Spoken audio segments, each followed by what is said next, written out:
இது குற்றம் செஞ்சவங்களுக்கு பறிக்கப்பட்டது. அப்படின்னா சரிங்க, இந்த சட்டம் எப்படி அரசியல் சாசனத்துக்கு முரண்படாம அடுத்த பிரிவு வரணும்ல? அதுதான் பிரிவு 21.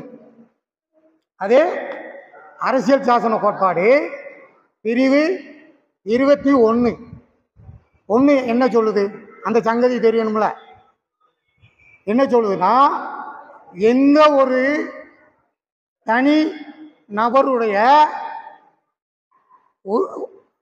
நபருடைய உரிமையையும் சட்டத்தின் படி இல்லாமல் சட்ட விசாரணை முறைப்படி அன்றி எந்த ஒரு தனிநபரின் உரிமையையும் சட்டத்தின் விசாரணை முறைப்படி அன்றி அவங்கள உரிமையை பறிக்கவோ குறைக்கவோ கூடாது. அப்பனா இப்ப என்ன செஞ்சிருக்காங்க? சட்டப்படி 156 54 எஃப்ஐஆர் போட்டாச்சு. இந்த சட்டத்துல வந்துருச்சு. அப்பனா இந்த சட்டப்படி விசாரிக்கிறோம். அதான் அதுல உள்ள சங்கதி. இன்னொருக்கா தெளிவா சொல்லணும்னா 21 இன்னொருக்கா தெளிவா சொல்லிடுறேன். சட்டப்படி உருவாக்கப்பட்டுள்ள விசாரணை முறைப்படி இன்றி வேறெந்த விதமாகவும் ஒரு நபரின் தனிப்பட்ட சுதந்திரத்தையும் உயிரையும் பறிக்கக்கூடாது. இதுதான் 21 சொல்லுது. இப்ப 23 தாண்டின உடனே இந்த சட்டம் எல்லாமே வந்துடும். ஐபிசியில செக்ஷன் போட்டு குற்றம் சாட்டிட்டாங்க. அதே மாதிரி சிஆர்பிசியில பதிவு செஞ்சுட்டாங்க. இப்ப அந்த சட்டப்படி விசாரணை தொடங்கும். எப்படி தொடங்கும்? ரிமாண்டு, கைது, ரிமாண்டு, ஜாமீனு, அப்படியே வழக்கு இப்படிமா தொடரும். இது முறையா குற்றம் சாட்டப்பட்டு உண்மையான குற்றம் செய்தவங்களுக்கு. இந்த 4 சட்டமும் குற்றம் செஞ்சவங்களுக்கு வகுக்கப்பட்ட விதிகள். நான் சொன்ன முந்தைய சட்டங்கள் அனைத்தும் குற்றம் செஞ்சவங்களுக்கு வகுக்கப்பட்ட விதிகள். அப்படின்னா இவங்க எல்லாருமே கையெழுத்து போட்ட அடுத்த செகண்டு இந்த 4 சட்டத்துக்குள்ள என்ட்ரி ஆயிட்டாங்க. அப்படின்னா 21 படி கைது செஞ்சாச்சு. அப்படின்னா 22 படி 24 மணி நேரத்தில் கோர்ட்டில் ஒப்படைக்கணும். இது ஒரு விஷயம். இப்போ கைது செஞ்சவங்க இந்த ரூட்டில் போகிறாங்க. அவங்களுக்கு 22 படி வழக்கறிஞரை கலந்து ஆலோசிக்க தற்காப்புக்கு பயன்படுத்த உரிமை இருக்கு. ஒரு வக்கீல்கிட்ட கூப்பிட்டு விவரம் கேட்கறதுக்கோ ஆலோசிக்கிறதுக்கோ கைது செய்யப்பட்ட நிலையில் வழக்கறிஞரை கூப்பிட்டு விவரம் கேட்கறதுக்கு உரிமை இருக்குது. இப்போ ஒன்றுமே தெரியல, நம்மளை அரெஸ்ட் பண்ணிட்டாங்க, உள்ளே வச்சுருக்குறாங்க என்ன, ஆனால் இந்த விஷயங்கள் தெரியலை. அப்படின்னா ஒரு ஆலோசனை கேட்கணும், சட்ட ரீதியான ஆலோசனை. அப்படின்னா வழக்கறிஞர்கிட்ட கேட்கணும். அப்படின்னா வழக்கறிஞர் இந்த மாதிரி பிரித்து சொல்லணும். எப்படி அவங்களுக்கு வலிமை எதுக்கு கொடுத்துருக்குன்னா 22 வழக்கறிஞரை தற்காப்புக்கு பயன்படுத்தணும்னு எதுக்கு கொடுத்துருக்குறாங்கன்னா பிரித்து அவங்களுக்கு தெரியும். ஆனால் பாமர மக்களுக்கு தெரியாது. ஆனால் அவர்கிட்ட விவரம் காக்கணும். விவரம் காக்கலாம்னு என்ன சொல்லணும்? சார் இந்த மாதிரி நான் தப்பே பண்ணலை, நீங்கள் பிடிச்சி வச்சுருக்குறாங்க, என்ன சார் செய்யலாம் அப்படின்னு வழக்கறிஞர்கிட்ட ஆலோசனை கேட்குறீங்க, தப்பு செய்யாத நபர். அப்படின்னா அந்த வழக்கறிஞர் என்ன செய்யணும்? அந்த இடத்துல இந்த சட்டத்தை உங்களுக்கு சொல்லி கொடுக்கணும். சொல்லி கொடுக்கணுங்கிறத விட சட்டம் புரியாட்ட ஐயா கையெழுத்து நீங்கள் போடாதீங்க எந்த இடத்துலையும். இதை சொன்னால் புரியும்ல, சட்டப்பிரிவு சொன்னால் புரியாது. ஐயா 23 இதெல்லாம் இதில் எதுக்கு சொல்கிறேன்னா நீங்கள் குறித்து வச்சுக்கோங்க. சங்கதியும் சொல்லுதேன், பிரிவும் சொல்லிட்டேன். ஏன்னா சங்கதியும் புரியுது, குறிப்பும் புரியுது. இந்த குறிப்பை எடுத்துக்கிட்டிங்கன்னா பின்னால் உதவும் அப்படிங்கிறதுக்கு தான் சொல்லி கொடுக்குறது. ஆனால் சங்கதியும் நான் விளக்கமாக சொல்கிறேன் பிரிவு வாரியம். ஏன்னா இந்த விஷயத்தில் வழக்கறிஞர் என்ன சொல்லணும்? ஐயா நான் உங்கள்கிட்ட சொல்லிடணும், கைக்குள்ளான நபர்கிட்ட இப்படி சொல்லிடுறோம். சொல்லி கொடுத்துட்டு அங்கே என்ன செய்யணும்? இன்ஸ்பெக்டர்கிட்டையோ எஸ்ஐட்டியோ, சார் என் கிளைண்ட் குற்றம் செய்யாதவர், நிரபராதி, அவர் நீங்கள் போட்டிருக்கிற புகார் எஃப்ஐஆர் படி அவர் குற்றம் செய்யலைன்னு சொல்கிறாரு. அதனால் அவர் 23 3 படி. இவருக்கு புரியாது, இவர்கிட்ட கையெழுத்து போட மாட்டான்னு சொல்லியாச்சு. அவங்களுக்கு புரியும்ல. இந்த பிரிவின்படி அவங்க கையெழுத்து போட மாட்டாங்க சார். நீங்கள் அவங்கள வற்புறுத்தக்கூடாது. அதில் என்ன சொல்லுது? வற்புறுத்தக்கூடாது. போட முடியாதுன்னு சொன்னால் வற்புறுத்தக்கூடாது. அப்படி மீறி இப்போ கேட்பீங்க, சார் என்ன இப்படி சொல்லிட்டீங்க, எத்தனை போலீஸ் எங்கிட்ட மிரட்டுறாங்க, வற்புறுத்துறாங்க, அராஜகம் பண்ணியிருக்கிறாங்க, கையெழுத்து மிரட்டலுக்கு பயந்து போட்டிருக்குறோம் அப்படின்னு சொல்லியிருக்கீங்க. அறியாமையில் செஞ்சுருக்கலாம். இனிமேல் புரிஞ்சுக்கோங்க. ஏன்னா இப்படி அந்த குற்றமே செய்யலை, கையெழுத்தும் போட்டாச்சு அப்படின்னா இந்த பிரிவின்படி வெளியே வந்துடுறீங்க. அப்புறம் இந்த சட்டமும் வாயுது. அப்புறம் போடலைங்கும் போதே தற்காக்கும். அப்புறம் வழக்கறிஞர் என்ன செய்யணும்? இந்த பிரிவில் எங்கள் கிளைண்ட் வந்து கையெழுத்து போட மாட்டார், அவங்கள வற்புறுத்தாதீங்க. மீறி வற்புறுத்துனீங்கன்னா இந்திய தண்டனை சட்டம் என்ன சொல்லுது? இந்திய தண்டனை சட்டம் 330 பிரிவு 330. இது பழைய சட்டம். இப்போ உள்ள சட்டம் என்ன எடுத்துக்கிட்டீங்கன்னா பிரிவு 120. புதிய சட்டப்படி 330 120 கொண்டு போயிருக்காங்க. இந்த 120 படி காவல்துறை வற்புறுத்தினாலோ, துன்புறுத்தினாலோ, மிரட்டினாலோ, அடித்தாலோ, நண்பர்களை துன்புறுத்தினாலோ, உறவினரை துன்புறுத்தினாலோ, இப்படி யாரையும் துன்புறுத்தினாலோ குற்றம். அந்த அதிகாரி இந்திய தண்டனை சட்டம் 330 படி 7 வருஷம் தண்டனைக்குள்ளாக நேரிடும் அப்படின்னு அந்த வழக்கறிஞர் அந்த எஸ்ஐடியோ இன்ஸ்பெக்டர்கிட்டயோ சொல்லிட்டா அதுக்கப்புறம் என்ன நடக்கும்? என்ன நடக்கும்? கொஞ்சம் நல்லா சொல்லுங்க சார். ஒன்று பொய் வழக்கு போட மாட்டாங்க. அப்படி மீறி போட்டிருக்காங்க. ஐயா பொய் வழக்குன்னு எனக்கு எப்படி சார் தெரியும்? நான் ஒரு நடுநிலையான அதிகாரி, அவர் புகார் கொடுக்குறாரு, அது உண்மையா பொய்யான்னு எனக்கு எப்படி தெரியும்? நான் எப்படி மறுக்க முடியும்? என் கடமை பதிவு செய்ய சொல்லி சட்டம் சொல்லுது, அதனால பதிவு செஞ்சுட்டேன். சரி, இப்போ இந்த நிலையில் இருக்கு. போலீஸுக்கு என்ன அதிகாரம்னு உங்கள்கிட்ட ஏற்கனவே சொல்ல வந்தேன். போலீஸுக்கு இப்போ என்ன செய்யணும்? 14 நிப்பாட்டியாச்சியா அரசியல் சாசன கோட்பாடு. போலீஸ் ஸ்டாண்டிங் ஆர்டர், தமிழ்நாடு காவல் நிலைய ஆணைகள் விதி 110(1). 110(1 என்ன சொல்லுதுன்னு பார்த்தீங்கன்னா, இந்திய அரசியலமைப்பின் மீது நம்பிக்கை கொண்டவர்களாகவும் அதன் மீது குடிமக்களுக்கு அதன் அடிப்படையில் குடிமக்களுக்கு பொறுப்புரியாக வழங்கப்பட்ட உரிமையை மதித்து நடக்கணும். அரசியல் சாசனத்தை மதித்து நடக்கணும். அதன்படி அவர் 23 நிற்காரு. இப்போ நீ அவரையும் மதிக்கணும். அப்பனா என்ன செய்வார்? காவல்துறை அதிகாரி பாதுகாக்க வேண்டிய கடமை வந்துச்சு. இதை மீற முடியாது. மீறினா அவர் மாட்டிக்கிடுவார். அப்பனா என்ன செய்யணும்? ஒன்று போய் புகார் போட்டார். இப்போ புகார் கொடுத்தவரை கூப்பிட வேண்டியது. இவர் நின்றுட்டார், சட்டம் அனுமதிக்கலை முன்னால் போவதுக்கு. 21க்கு போக முடியல, 23 ஓட்டை அடைச்சாச்சு. அப்படின்னா 14 தள்ளிட்டாங்க. அதிகாரி இப்போ கடமை செய்ய வேண்டியது. சட்டம் கடமையை செய்யும், சட்டம் கடமையை செய்யும்னு எல்லாரும் சொல்கிறாங்களே, அந்த சட்டப்படியான கடமை இதுதான். நாம சட்டப்படியாக முதல்ல கடமை செய்யணும். அப்போத்தான் காவல்துறை சட்டப்படி கடமை செய்யும். இப்போ 14 சட்டம் அவங்க கடமை நிற்கணும். இப்போ என்ன செய்யணும்? புகார்தாரை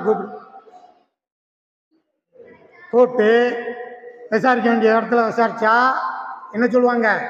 ஆமாம் சார், இவர் எங்களுக்கு ரொம்ப தொல்லை கொடுத்தாரு, இந்த மாதிரி பண்ணார், எங்களால் நிர்வாகம் நடத்த முடியல, அல்லது பிரசிடண்டாக இருக்க முடியல, அல்லது கவுன்சிலராக இருக்க முடியல, அல்லது விஏஓவாக இருக்க முடியல, அல்லது தாசில்தாராக இருக்க முடியல, அல்லது ஆர்ஐயாக இருக்க முடியல, அல்லது சர்வேராக இருக்க முடியல, அந்த அளவுக்கு டார்ச்சர் கொடுக்குறார் சார். அதுக்காக இவரை ஒடுக்கிறதுக்காக, அடக்கிறதுக்காக இவர் மேலே கொடுத்தேன் சார், உண்மை வருமா இல்லையா? அப்படின்னா முடிஞ்சு. இப்போ புகார் கொடுத்தவங்க மேலே எஃப்ஐஆர் போடணும். எப்படி? அந்த எஃப்ஐஆர் இவங்களுக்கு நீக்கிறதுக்கு அதிகாரம் கிடையாது, இவங்களுக்கு போடுறதுக்கு மட்டும்தான் அதிகாரம். இப்போ நீக்க முடியாது. அதை நீக்கணும்னா நீதிமன்றம் தான் நீக்க முடியும். எஃப்ஐஆர் போட்டு 24 மணி நேரத்தில் நீதிமன்றத்துக்கு எஃப்ஐஆர் காப்பி போயிடும். அரெஸ்ட் பண்ணாங்களோ பண்ணலையோ அது ரெண்டாவது. எஃப்ஐஆர் காப்பி நீதிமன்றத்துக்கு 24 மணி நேரத்தில் கொடுத்தாகணும். இப்பெல்லாம் கம்ப்யூட்டர் ஆகி போச்சு, டக்குன்னு தட்டி விட்டுருவாங்க. அப்போனா இவங்களால ரத்து பண்ணதுக்கு அதிகாரம் கிடையாது, அந்த அதிகாரம் நீதிமன்றத்துக்கு மட்டும்தான் இருக்கு. அப்படின்னா இவங்க என்ன செய்யணும்? புகார்தாரர் பொய்யா கொடுத்துட்டாரு, விசாரணையில தெரிஞ்சு வச்சு அப்படின்னா, இப்போ அவங்க இந்திய தண்டனை சட்டம் 182 படியும் 211 படியும் குற்றவாளி 7 வருஷம் உள்ள போகணும். யார் உள்ள போகணும்? என்ன புகார் கொடுத்தவங்க? பொய் புகார் கொடுத்தவங்க. அப்படி புரிஞ்சுக்கோங்க. இப்போ இவங்க 7 வருஷம் உள்ள போகணும். அந்த நடவடிக்கையை இப்போ இவருக்கு தெரிஞ்சு வச்சு, இவர் தற்காப்பு பயன்படுத்தினது சரிதான், இவர் குற்றமற்றவர்னு காவல்துறை தெரிஞ்சு வச்சு இவரே ஒத்துக்கிட்டார். யாரு? புகார் கொடுத்தவர். இப்போ புகார் கொடுத்தவர் மாட்டிட்டார். என்ன ஆகணும்னா இப்போ இவர் மேலே நடவடிக்கை எடுத்தாகணும். அப்படின்னா என்ன எழுதணும்னா, எஸ்பி இவங்க நேரடியாக மீண்டும் ஒரு வழக்கு பதிய முடியாது. அப்படின்னா அவங்க மேலதிகாரி அதிகாரியான எஸ்பிக்கு இந்த மாதிரி நடந்த விஷயம் இதை விசாரணையில் புகார் அவர் பொய்யா கொடுத்துருக்காருன்னு தெரிய வருது. அதனால் இவர் மேலே எஃப்ஐஆர் போடுறதுக்கு பரிந்துரைக்கிறேன், அனுமதி கேட்டு பரிந்துரைக்கிறேன்னு எஸ்பிக்கு அனுமதி கேட்கணும். அதுக்கப்புறம் எஸ்பி ஓகே சொன்னதுக்கு அதுக்கப்புறம் புகார் கொடுத்தவங்க மேலே எஃப்ஐஆர் போட்டலாம். அப்படி போட்டால் பொய் புகார் யாராவது கொடுப்பாங்களா? சட்டம் இருக்கா இல்லையா? நான் சொன்னது எல்லாமே சட்டப்பிரிவு தான், சட்டப்பிரிவு இல்லாமல் இல்லை. புகார் கொடுத்தவங்க மேலே திருப்பி எஃப்ஐஆர் போட முடியும் பொய் புகார் கொடுத்தா. இப்படி திருப்பி பிடிச்சா எப்படி இருக்கும்? அதனால் பொய் புகார் கொடுத்தாங்கன்னா புகார் கொடுத்தவங்க தான் மாட்டியிருக்கிறாங்க. நல்லா கவனம் வச்சுக்கோங்க. இந்திய அரசியல் சாசனத்துக்கு எதிரி யாரு? 23 அவங்க சிஆர்பிசியில் எஃப்ஐஆர் போட்ட உடனே அவங்களும் மாட்டிக்கிட்டாங்க, புகார் கொடுத்தவனும் மாட்டிக்கிட்டான் பொய்யா இருக்கும்போது. அப்படின்னா அவங்களும் 21 போயிடுவாங்க. புரியுதா? புரியுதாங்கய்யா? சங்கதிகளோடு சொல்லியிருக்கிறேன். இந்த மாதிரி ஸ்பாட்லேயே முடிச்சா நாடு எப்படி இருக்கும்? நாடு எப்படி இருக்கும்? நீதித்துறை, உயர் நீதிமன்றம், உச்ச நீதிமன்றம் வரைக்கும் வழக்கு தேங்கி நிற்குமா? குற்றம் செஞ்சவங்களுக்கு தான் இருக்கும், குற்றம் செய்யாதவங்களுக்கு தேங்கி நிற்குமா? குற்றம் செய்யுதோ இல்லையோ எனக்கு தெரியாது, நான் வழக்கு போடுவேன், நீ கோர்ட்டில் போய் பார்த்துக்கோ அப்படின்னு பொறுப்பற்ற தன்மையில் செஞ்சா எவ்வளவு பணம் வரையும், எவ்வளவு நீதி நிர்வாகம் வரையும், எவ்வளவு காலம் வரையும், எவ்வளவு மக்கள் பாதிக்கப்படுறாங்க, நிரபராதியான மக்கள். இதில் சில நேரம் என்ன ஆகும்? தப்பை செய்யாத நபர்கள் கூட தண்டனைக்குள்ளாயிருப்பாங்க, தப்பு செஞ்சவங்கள உள்ளாயிருக்க மாட்டாங்க. இதுக்கான காரணம் என்னன்னா, விழிப்புணர்வு இல்லை, சட்ட விழிப்புணர்வு இல்லை, அடிப்படை தெரியாமல். இது புகார் கொடுத்து எதிராக வரும்போது ஃபர்ஸ்ட் தற்காப்பு. எப்படி? குற்றம் சாட்டப்பட்ட நபருக்கு ஃபர்ஸ்ட் தற்காப்பு. அடுத்து, சார் இதெல்லாம் தாண்டிட்டாங்க சார், நான் கையெழுத்து போட்டேன் சார், நீதிமன்றத்துக்கு கொண்டு வராங்க சார். இப்போ அடுத்து, அல்லது கையெழுத்தே போடலை அல்லது கையெழுத்து போட்டீங்க, ரெண்டும் எடுத்துக்கோங்க, நீதிமன்றத்துக்கு போகுது. எப்படி? நீதிமன்றத்துக்கு போகுது. நீதிபதியை ரிமாண்ட் பண்ணணும். இவங்க அறிக்கை கொடுத்துருப்பாங்க, இந்த மாதிரி குற்றம் செஞ்சிருக்கிறாரு அப்படிங்கிற விஷயம் நீதிபதிகிட்ட கொடுத்து ரிமாண்டு கொண்டு போயிட்டாங்க. அப்படின்னா நீதித்துறை முன்னால சொல்ல முடியும். எப்படி? இந்திய சாட்சி சட்டம் 25 படி காவல்துறையில் போட்ட கையெழுத்து செல்லாது. இது முதல் ஸ்டெப்பு தாண்டியாச்சு. அப்படியே மீறி போட்டிருந்தா கூட இந்திய சாட்சி சட்டம் 25 படி காவல் நிலையத்தில் போட்ட கையெழுத்து செல்லாது. 25 படியும் எடுத்துக்கலாம், அரசியல் சாசன கோட்பாடு 13(2) படியும் எடுத்துக்கலாம். 13(2) அண்டு சாட்சி சட்டம் 25 படி காவல் நிலையத்தில் போட்ட இது செல்லாது. என்ன சார்?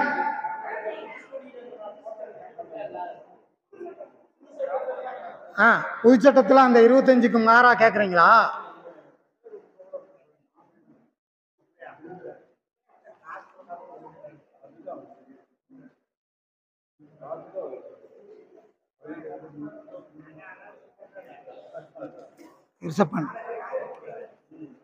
அந்த புதிய சட்ட புத்தகம்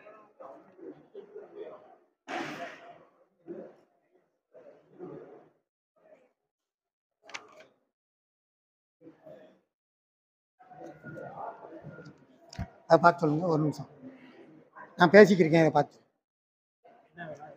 இந்த சாட்சி சட்டம் 25க்கு நேரம் புதிய சட்டம் ஏன்னா 25 படி காவல் நிலையத்துக்கு இந்திய சாட்சி சட்டம் நான் சொல்றது இந்திய சாட்சி சட்டம் 25 1872 இந்திய சாட்சி சட்டம் பிரிவு 25 படி காவல் நிலையத்தில் போடும் கையெழுத்து செல்லாது. இது ஃபர்ஸ்ட் ஸ்டெப்பு. இப்போ நீதிமன்றத்துக்கு போயாச்சு. நீதிமன்றத்துக்கு ரிமாண்டு. நீதிபதி ஆட்டோமேட்டிக்காக என்ன செய்வார்? பார்த்தாரு, கேட்கணும். இப்போ உள்ள சட்டத்தில் தெளிவாக சொல்லியிருக்கிறாங்க. அதை மறுப்பை வீடியோ எடுக்கணும், அதே மாதிரி கேள்வி கேட்கணும், அவர் பதில் சொல்லணும், வீடியோ எடுக்கணும்னு சொல்லியிருக்கிறாங்க. இதுக்கு முந்தைய சட்டத்தில் படவுடனே நினைச்சுவாங்க, ரைட்டு பயணிங்கன்னா காவல் அப்படிம்பாங்க. அந்நேரம் என்ன பண்ணணும்னா இந்திய அரசியல் சாசனம் இது பொய் வழக்கு சார், நீதிபதிகிட்ட பேசணும். எப்படி? நீதிபதிகிட்ட பேசலாம், வழக்கறிஞர் தான் பேசணும்னு கிடையாது. குற்றம் சாட்டப்பட்டவர் அவர் வழக்கில் அவரே நேரடியாக நீதிமன்றத்தில் வாதாடலாம், பேசலாம், எடுத்து சொல்லலாம். இந்த பேச்சுரிமை 19 அடிப்படையில் பேசலாம். ஒன்றும் இல்லைங்க, வீட்டில் அம்மா அப்பாட்ட சாதாரணமாக தெருவில் உட்காந்து எப்படி பேசுவீங்களோ அது மாதிரி பேசலாம். 25 கேட்டீங்கல்ல. இந்திய சாட்சி சட்டம் பழைய சட்டம் 25, புதிய சட்டம் 23 ஒன்றா ஆக்கியிருக்கிறாங்க. குறிச்சுக்கோங்க. புதிய சட்டத்தில் அந்த 25(2) மட்டும் வித்தியாசம் இருக்கு. 23 ஒன்றில் இப்போ இருக்கு. போலீஸில் போட்ட கையெழுத்து செல்லாது அப்படிங்கிற விஷயம். இப்போ அடுத்த நீதித்துறையை ரிமாண்ட் பண்ணிட்டாங்க. அடுத்து என்ன பேசணும்? ஐயா பொய் வழக்கு, இந்த வழக்கு பொய் வழக்கு. அதனால இந்திய அரசியல் சாசன கோட்பாடு 20 பிரிவு 3 படி நான் கையெழுத்து போட மாட்டேங்கயா அப்படின்னு சொல்லுத வரைக்கும் உங்களை நிற்க விட மாட்டாங்க. நல்லா கவனம் வச்சுக்கோங்க. எப்போ திருப்பி கூப்பிடுவாங்கன்னா அவங்க சொன்னோடனே டக்குன்னு ரிமாண்டு அப்படின்னு சொன்னோடனே அடுத்த செகண்டு காவல்துறை கையில் எடுத்துக்கூடான், பிடிச்சிக்கிடுவாங்க. ஆனால் எப்போ சொல்லணும்னா உங்கள்கிட்ட கையெழுத்து கேட்பாங்க. அந்த நீதிபதி ரிமாண்டு போட்டார் இல்லையா, பயணிங்கன்னா காவல்னு, அந்த ரசீதில் கையெழுத்து போடணும். குற்றம் சாட்டப்பட்ட நபர் கையெழுத்து போடணும். அங்கே சொல்லணும், நான் கையெழுத்து போட மாட்டேன், இது பொய் வழக்கு, எனக்கு இந்த பிரிவு உரிமை வழங்கியிருக்கு, இந்திய அரசியல் சாசன கோட்பாடு 23 உரிமை வழங்கியிருக்கு அப்படின்னு சொல்லணும் பொய் வழக்குங்கும் போது. அப்படி சொல்லும்போது என்ன செய்வாங்க? பல உடம்பு கூட்டு வந்தாங்கல்ல, அப்படியா அவனு பல இடையும் நீதிபதி முன்னால் கூட்டு போயிடுவாங்க. எப்படி? முதல்ல பேச விடாம கூட்டு வந்தவங்க இப்போ கூட்டு போயிடுவாங்க. முடியாதுன்னு சொன்னோடனே நீதிபதி கூட்டி போய் ஆகணும். உங்களை வற்புறுத்த முடியாது கையெழுத்து போட சொல்லி. அப்படின்னா பல இடத்துக்கு கூட்டு போயிடுவாங்க. அப்போ பேசலாம் நீதிபதிட்ட, ஏன் கையெழுத்து போட மாட்டீங்க, நீதிபதி கேள்வி கேட்பார். நம்ம சொல்லலாம், ஐயா இது பொய் வழக்குங்கய்யா, அதனால எனக்கு இந்த பிரிவின்படி கையெழுத்து போட உரிமை இல்லைங்கய்யா அப்படின்னு சொல்லிடலாம். அப்படின்னா அதான் அங்கே என்ன செஞ்சோம், கையெழுத்தை போட்டோம். சாட்சி சட்டம் 25 எல்லாம் ஆக்கியிருக்கோம். இப்போ இங்கே போடலன்ட்டு அங்கே போட்டு செல்லாது. இங்கே போடாட்டத்தான் அங்கே போட்டது சாட்சி சட்டத்தை 25 செல்லாது. இங்கே கையெழுத்து போட்டாச்சுன்னா என்னவா, சாட்சி சட்டம் அதே பிரிவின்படி செல்லும். நீதித்துறையும் அதை ஒத்துக்கொடும் போது செல்லும். அப்பனா குற்ற விசாரணை சட்டத்துக்கு வந்துடுவீங்க. அப்படி முடியாதுங்க, இந்த குற்றம் செஞ்சவங்க ஒத்துக்கிடுவாங்க, செல்லும், போயிடும். வைங்க சாப்பிட்டுக்கிடுவோம். என்ன இந்த மாதிரி விஷயம். அப்படின்னா என்ன ஆகும், போடலாங்கும் போது நீதிபதி 14 நின்றுட்டார். இப்போ நீதி லைனில் வந்தாச்சு, அவர் 14க்கு தான் நிற்கார். 23 தாண்ட முடியல. அவங்ககிட்ட போட்ட கையெழுத்து மிரட்டி வாங்கிட்டாங்க, உருட்டி வாங்கிட்டாங்க, இந்த மாதிரி சுச்சுவேஷன். அதனால் செல்லலை. போட்டாச்சு, இங்கேயும் போட்டாச்சுன்னா செல்லும். அது ஆட்டோமேட்டிக்காக குற்றம் செஞ்சவங்களுக்கு அது போயிடும். குற்றமே செய்யாட்டணும். அப்படி போட்டாச்சுன்னா இதுதான் விதிமுறை. போடலைங்கும் போது சட்டம் சிக்கலாயிடுச்சு. இந்த சட்டத்தை அரசியல் சாசனக்குள்ளே தான் நம்ம இருக்கிறோம். அப்புறம் இதைத்தான் பாதுகாக்கணும். நீதிபதியோட கடமை யாரை பாதுகாக்கணும், குற்றம் சாட்டப்பட்ட நபரை பாதுகாக்கணும். அப்பனா இப்போ என்ன செய்ய வேண்டியிருக்கு, நீதிபதி இவரை அமைஞ்சிட்டியாச்சு.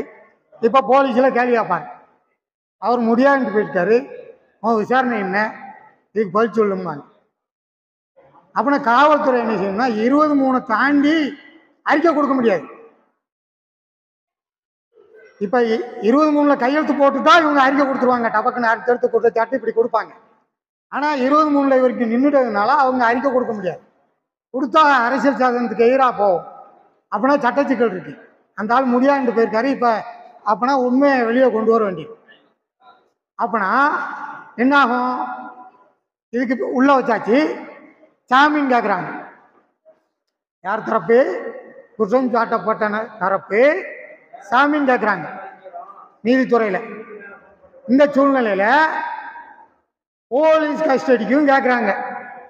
நல்லா கவனம் வச்சுக்கோங்க, ஜாமீன் விடக்கூடாது இவரை, அதனால் இவர் இன்னும் விசாரிக்க வேண்டியிருக்கு, எனக்கு போலீஸ் கஸ்டடி இத்தனை நாள் கொடுங்க அப்படின்னு அவங்களும் மனு போடுறாங்க. அப்படின்னு எடுத்துக்கோங்க. பொதுவாக அது நடக்கு, பொதுவான கருத்தை சொல்கிறேன். இந்த சூழ்நிலையில் நீதிபதி என்ன செய்வார், காவல்துறை அறிக்கையை விடக்கூடாது கஸ்டடி கொடுப்பாரா அல்லது ஜாமீன் கொடுப்பாரா? குற்றம் செய்யாத நபருக்கு என்ன செய்வார், காவல்துறை விஷயத்தை நிராகரிப்பார். இவருக்கு ஜாமீன் கொடுத்துருவார். அல்லது இவரை ஜாமீனே போடலைன்னா நீதிபதி சொந்த ஜாமீன்ல வெளியிடணும். இதுதான் அரசியல் சாசனம் 14 வழங்கக்கூடியது. அப்படின்னா போலீஸ் கஸ்டடியை எடுக்க முடியாது, சட்ட சிக்கல். அதே விஷயம் இது சட்ட பாதுகாப்பு, இது அரசியல் சாசனம் பாதுகாப்பு, ஏன் முடியல? அதே விஷயம் இவர் கையெழுத்து போட்டார்னு வச்சுக்கோங்க, இவர் ஜாமீன் நிராகரிக்கப்படும்.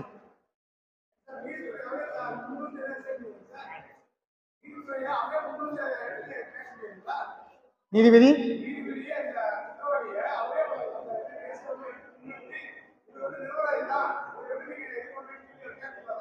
அவரும் அந்நேரம் பொது ஊழியர் தானே, பொது நடுவில் தானே நிற்க முடியும். அவருக்கு தெரியாதுல உண்மை என்ன பொய் என்னன்னு. அதாவதுங்கய்யா, நீதிபதி இவர் சட்ட ரீதியா நிற்கிறாரு. யாரு கையெழுத்து போடலைங்கும் போது இவர் தப்பு பண்ணாரா பண்ணலையான்னு நீதிபதி 14 நின்று ஆய்வு கேட்கணும். இவரு குற்றம் செஞ்சாருன்னு இவர் கொடுக்குறாரு, இவர் குற்றம் செய்யலை நிற்காரு. அப்படின்னா எது உண்மைன்னு ஆய்வு கேட்கணும்ல. அதுக்காக நீதிபதி என்ன செய்வார், இவர் உள்ள அவங்க சொன்னதுக்காக உள்ள வச்சிருவாரு, திரும்பி டக்குன்னு வெளியே விட்டுருவார். சொந்த ஜாமீனில் வெளியே விடலாம் அல்லது ஜாமீன் மூலமாக வெளியே வரலாம். இது வெளியே வரலாம். இது கையெழுத்து போடாத நபருக்கு பண்ணலாம்.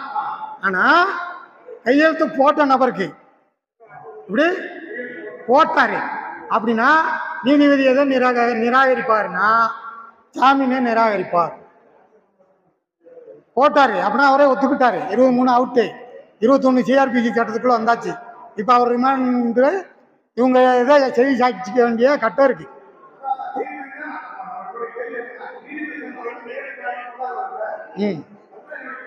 அது சொல்லிட்டேன். கையெழுத்து போடாத நபருக்கு நீதிபதியே வெளியே விடுவாரு, ஜாமீனும் விடுவாரு. நான் குற்றம் செஞ்ச நபருக்கு அடுத்த விஷயம் வர்றேன். உங்க கேள்வி பதில் சொல்லிட்டேன்.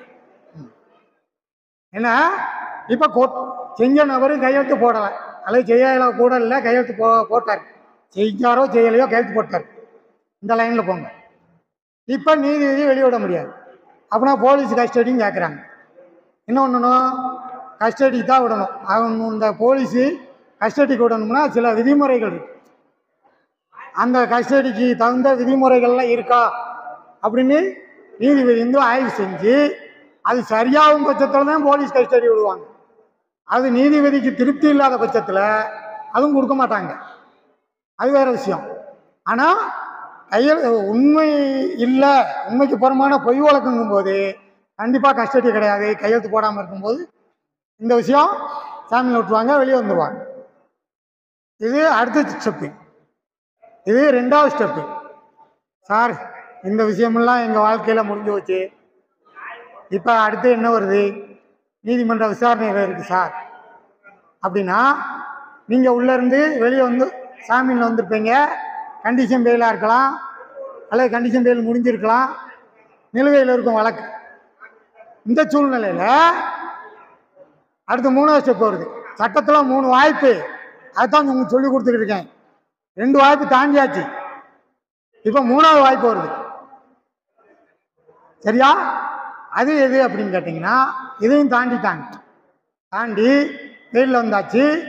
அவங்க என்ன பண்ணுறாங்க, அடுத்து நீதிமன்றத்திலேருந்து ஒரு அழைப்பான வரும். இத்தனாம் தேதி உங்கள் கேஸு விசாரணைக்கு வருது அப்படின்னு அந்த சம்மந்தப்பட்ட காவல் நிலையத்திலேருந்து ஒரு போலீஸ்காரர் தான் வீட்டில் கொடுப்பார். ஜாமீனில் வெளியே வந்திருப்பாங்களா அந்த கேஸில் அவங்களுக்கு கொடுக்கும்போது அதில் தற்காப்பில் வந்திருந்தவங்க என்ன பண்ணணும், பின்னால் இந்த வழக்கு அதில் ரசீது இவ்வளோதான் இருக்கும், இவ்வளோ இருக்கும், 4 இன்ச்சுக்கு 4 இன்ச்சு இருக்கும், அரை பேப்பர் தான் இருக்கும். அந்த பேப்பரில் முன்பக்கத்தில் இந்த கேஸு உங்கள் பேர், இத்தனாம் தேதி இந்த நீதிமன்றம் ஆஜராகணும், இத்தனை மணிக்கு. இது முன்னால். பின்னால் பிளாங்காக இருக்கும். அதை உங்கள்கிட்ட கொடுத்ததுக்கு அந்த காவல்துறை உங்கள்கிட்ட கொடுத்துறதுக்கு ஒரு ஒப்புதல் கையெழுத்து இன்னொரு இதே மாதிரி உள்ள நகலில் கேட்பார். அதில் என்ன செய்யணும், எதிர்ப்பாக சொல்லணும் கையெழுத்து போடாமல் இருந்தவங்க. இது 3வது ஸ்டெப்பு. கையெழுத்து போட்டிருந்தாலும் அதுக்கப்புறம் இந்த எதிர்ப்பை சொல்லலாம். என்ன சொல்லணும், இவ்வழக்கு பொய் வழக்கு, பின்னால் எழுதணும் சாதாரண, இவ்வழக்கு பொய் வழக்கு, இந்திய அரசியல் சாசன கோட்பாடு 13(2) படி செல்லத்தக்கன அல்ல. 2வது பாயிண்ட். 3வது பாயிண்ட், குற்ற விசாரணை முறை சட்டம் 340 பழைய சட்டம், புதிய சட்டம் 379. 340 பழைய சட்டம், புதிய சட்டம் 379 படி நீதி நிர்வாகத்தை பாதிக்க செய்த குற்றம் அவங்க மேல அப்படின்னு 3வது வரி போட்டு 340 படி புகார்தாரர் மீதும் சம்பந்தப்பட்ட அதிகாரி மீதும் நடவடிக்கை எடுக்க கோருகிறேன். இந்த 3 பாயிண்ட் அவ்வளோதான் எழுத முடியும். சுருக்கமாக எழுதி கீழே கையெழுத்து, சைனு, தேதி, டைம் எல்லாம் போடணும். இந்த ஓலை நீதிபதி போயிடும். நீங்கள் போடுற கையெழுத்து முதல்ல எதிர்ப்பு, 3வது வாய்ப்பு நீதிபதி போகும். சரி சார், அதுவும் தாண்டியாச்சு, இப்போ விசாரணை ஆஜராக வேண்டியிருக்கு அப்படின்னா அந்த தேதிக்கு ஆஜராக வேண்டியிருக்கு. எல்லாம் அந்த காவல்துறை எழுத விடலை, கையெழுத்து மட்டும் போட்டு பிடிங்கிட்டு போயிட்டாங்க அப்படின்னா அடுத்து நீதித்துறையில் அந்த தேதிக்கு வழக்கறிஞர் இல்லாமல் தன் வழக்கில் தானே ஆஜராகலாம், உரிமை உள்ளது. நல்லா கவனம் வச்சுக்கோங்க. அப்படி ஆஜராகும் போது நீதிமன்றம் கேள்வி கேட்கும். என்ன கேள்வி கேட்கும்? உங்களுக்கு வழக்கறிஞர் வைக்கலையா? இல்லை சார், இலவசமாக வழக்கறிஞர் நாங்களே நீதிமன்றமே ரெடி பண்ணி தரும், ஏற்றுக்கொள்கிறீர்களா? பாயிண்ட் 2, வசதி வாய்ப்பு இல்லாதவங்க, சட்டம் தெரியலை அப்படின்னா அல்லது குற்றம் செஞ்சுருக்கீங்கன்னு கன்ஃபார்ம் ஆகும்போது இந்த இலவச வக்கீலை பயன்படுத்திக்கலாம். இலவச வக்கீல் எந்த பிரிவு படி பார்த்தீங்கன்னா, இந்திய அரசியல் சாசன கோட்பாடு 39A படி இலவச வக்கீல் அரசாங்கம் ஏற்படுத்தி தரணும் சட்டப்படி. அப்படியும் இலவச வக்கீல் ரெடி பண்ணிக்கலாம். இல்லை சார், இதெல்லாம் பொய் வழக்கு, அந்த இதெல்லாம் பொய் வழக்காக இருப்பதனால உண்மையை எடுத்து கூற என்னால் மட்டுமே இயலும், நடந்த சம்பவம் பொய் என்று விளக்கி கூற என்னால் மட்டுமே இயலும். ஆகவே இந்திய அரசியல் சாசன கோட்பாடு 19(1) படியும் இந்திய அரசியல் சாசன கோட்பாடு 51A படியும் நானே என் வழக்கில் ஆஜராகி பேசுகிறேன் அல்லது எடுத்து வைக்கிறேன், இப்படி சொல்லிடலாம். சொல்லிட்டு அடுத்த வாய்தா போடுவாங்க. அடுத்த வாய்தா போட்டால் என்ன செய்வாங்கன்னா, குற்றச்சாட்டு நகல் போலீஸ் வரைஞ்சாங்க இல்லையா, சாட்சி யார், புகார்தார் யார், அந்த எஃப்ஐஆர் சாட்சியெல்லாம் யார், எந்த இடத்துல நடந்துச்சு, அந்த வரைபடம். இப்போ என்ன சொல்லியிருக்கிறாங்க, வீடியோ எல்லா நிகழ்வும் வீடியோ எடுக்க சொல்லியிருக்காங்க. இது ஒரு பெரிய வரப்பிரசாதம். 20(3) பெரிய ஒரு வேல்யூ. இப்போ இருக்க சட்டத்தில், புதிய சட்டத்தில் இதே பிரிவில் வீடியோ எடுக்க சொல்லியிருக்கிறாங்க. அவங்க பேச்சை பதிவு செய்ய சொல்லியிருக்கிறாங்க. அவங்க பேச்சை பதிவு செய்வது மட்டும் இல்லாமல் அந்த நீதிபதி அதை கேள்வி பதிலை எழுதி அதில் அவர் கையெழுத்து போட்டு அந்த வழக்கு கோப்புல சேர்க்கணும். இப்போ உள்ள சட்டம் இந்த இடத்துல 23 பயன்படுத்தி சொல்லும்போது இதை பதிஞ்சாகணும், நீதிமன்றம் வாக்குமூலத்தை பதிவாகணும். இது எல்லாமே பெரிய ஒரு பாதுகாப்பு. அப்படின்னா என்ன செய்யணும், இப்போ சார்ஜிட்டு வாங்க முடியாதுன்னு சொன்னோடனே கொண்டு போயிட்டாங்க நீதிபதிட்ட, சரியா? அப்படின்னா நீதிபதி கேட்குறாரு, நம்ம இதெல்லாம் சொல்லிட்டோம், அதுக்கப்புறம் அங்கே வந்தாச்சு, இங்கே வந்திருக்கோம், வழக்கு ஆஜராயிட்டோம், இப்போ சார்ஜிட்டு வாங்கணுமா வேண்டாமா? குற்றச்சாட்டு நகல் என்னென்ன இருக்குது, வரைபடம் எல்லாம் வந்துருச்சு, இப்போ வாங்கணுமா வேண்டாமா? இதுதான் கேள்வி. தப்பு இல்லை, அந்த எஃப்ஐஆரே பொய் அப்படிங்கும் பட்சத்தில் வாங்க மறுக்கலாம். அதை வாங்கி என்ன செய்ய போகிறீங்க? அதை வாங்கி என்ன இருக்க போகுது? மொத்தம் பொய். இப்படி பொய்யை வாங்கி அந்த பொய்யுக்கே ஒரு விவாதம் பண்ணணுமா? அந்த பொய்யை போய் குறுக்கு விசாரணை செய்யணுமா? அந்த பொய் சாட்சியை கோர்ட்டுக்கு வர வைக்கணுமா? அப்போனா அந்த நேரம் விரயமாகுது, அந்த கால விரயமாகுது, நீதியின் நோக்கம் விரயமாகுது, இந்திய அரசியல் சாசனம் சீர்குலைக்கப்படுகிறது. அப்புறம் இந்த இடத்துல நம்ம என்ன செய்யணும், 23 பயன்படுத்தணும். உடனே இத்தனையும் பாதுகாக்கிறோம், நீதித்துறைக்கு உதவி செய்கிறோம், அரசியல் சாசனத்தை பாதுகாக்கிறோம், நீதி நிர்வாகத்தை பாதுகாக்கிறோம், அந்த சாட்சியை பிடிச்சி கொடுக்குறோம், பொய் புகார் கொடுத்தவங்களை பிடிச்சி கொடுக்குறோம், எல்லாத்தையும் பிடிச்சி கொடுத்துருவோமா இல்லையா? இதெல்லாம் கடமைங்க. நாடு வல்லரசு ஆகுது அப்படிங்க அப்துல் கலாம் கனவு கண்டார். அந்த வல்லரசு நாடு ஆகணும்னா அரசியல் சாசனம் ஒவ்வொரு குடிமகனுக்கும் தெரிஞ்சிருக்கணும். நான் சொல்ற இந்த அடிப்படை விஷயம் தெரிஞ்சிருக்கணும். எப்படி நீதித்துறையில பிடிச்சி கொடுக்கணும் அப்படின்னா, இப்போ யார் மாட்டினா எஃப்ஐஆர் போட்டணுன்னு நம்மளால இங்கிட்டு ஓடணும் அங்கிட்டு ஓடணும். ஏன் ஓடணும்? தப்பு செய்யலைன்னா வீட்டிலே இருக்கணும். எப்பயும் போல தொழில் பார்க்கணும். எப்பயும் போல நம்ம குடும்ப சூழ்நிலையை பார்க்கலாம். எப்பயும் போல எங்கேயும் போகலாம் வரலாம். ஆனால் தடுக்கும் போது ஒவ்வொரு நிமிஷத்துக்கும் கையெழுத்து போடாமல் இருக்கும்போது அரசியல் சாசனம் சீர்குலைக்கப்படுகிறது. அரசியல் சாசனம் நசுக்கப்படுகிறது. அரசியல் சாசனம் சட்டவிரோதமா இயக்கப்படுகிறது. அரசியல் சாசனத்துக்கு மீறி அப்படின்னு அர்த்தம். அப்பனா என்ன விஷயம்? எப்படி நாடு வல்லரசு ஆகும்? இந்த இடத்துல நிற்கும். இவ்வளவு பாதுகாப்பு இருக்கு. மாட்டினவங்கள யாரு?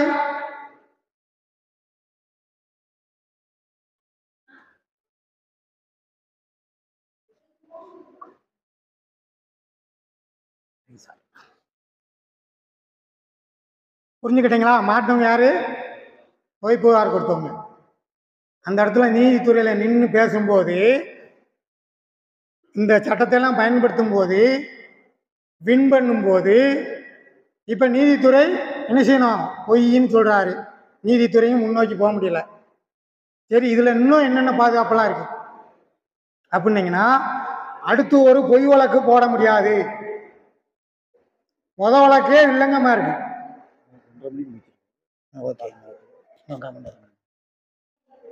முதல்ல போட்ட வழக்கு வில்லங்கமா இருக்கு. இன்னொரு வழக்கு எங்க போய் போட? அப்படின்னா இவர் கரெக்டா இருக்காரு. இவர் மேல புகார் கொடுத்தவங்கிட்ட இன்னும் பரிசீலிக்கணும். அப்படிங்க நீதித்துறை ஒரு நல்லெண்ணத்தின் பார்வை பார்க்கும். அது மட்டும் இல்லாம நீதித்துறைக்கு இந்திய அரசியல் சாசன கோட்பாடு 375 படி இந்திய அரசியல் சாசனத்தை பாதுகாக்க வேண்டிய கடமை இருக்கு.